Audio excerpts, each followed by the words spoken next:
అందరూ ఒకటే ఇన్ ట్యాండెం పనిచేస్తాం, కలిసి పనిచేస్తూ ఉన్నాను. సో దాదాపు ఈ సెంటర్కి 600 calls to 700 calls వస్తూ ఉన్నాయి. ఈ సెంటర్కి ఎక్కడెక్కడ ఇబ్బందులు ఉన్నాయంటే అడ్రస్ చేస్తూ ఉన్నాం. అతి తక్కువ సమయంలో ఇంత ఎఫెక్టివ్గా పనిచేయగలిగాం. కానీ భవిష్యత్తులో ఇలాంటివి జరగకుండా ఉండాలని మేమందరం కోరుకుంటున్నాం. అలాగే ఆ దిశగా పనిచేస్తాం.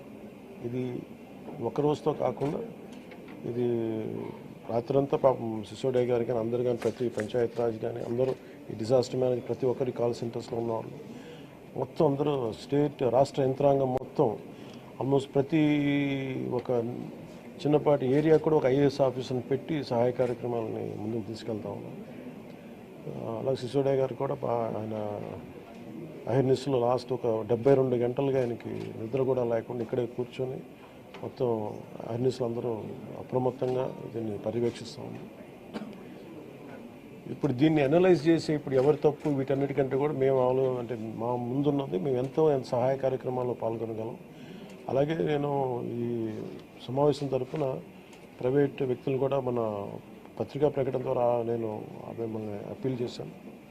ఈ రోజున మొత్తం రాష్ట్ర హితువు కోరుకున్న ప్రతి ఒక్కరూ 3 పార్టీల వ్యక్తులు మద్దతుదారులు అందరూ కూడా మనందరం ఇలాంటి ప్రకృతి విపత్తులు వచ్చినప్పుడు అందరం కలిసి మనం ముందుకు తీసుకెళ్ళాలి.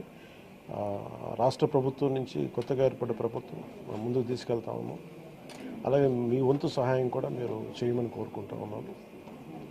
అలాగే నా సైడ్ నుంచి కూడా ఈ ప్రత్యేకించి రాష్ట్ర సీఎం రిలీఫ్ ఫండ్కి 1 కోటి రూపాయల నిధుల్ని నేను చంద్రబాబు గారి రాష్ట్ర ముఖ్యమంత్రి నిధికి నేను విరాళంగా ప్రకటిస్తున్నాను. ఈ సహాయ కార్యక్రమాలకి చిన్న ఒక పూర్తి స్థాయిలో ఏమాత్రం వాళ్ళకి వచ్చినా కానీ నాకు చాలా ఆనందం కలుగుతుంది. ఆ దిశగా రేపు కలిసి వారికి అందజేస్తున్న చెక్ ఒకటి.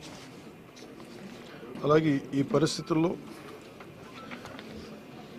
ఒక చిన్న అనాలిసిస్ ఏంటంటే రీహాబిలిటేషన్కి షిఫ్ట్ చేయబడ్డ వారు 42,000 మంది.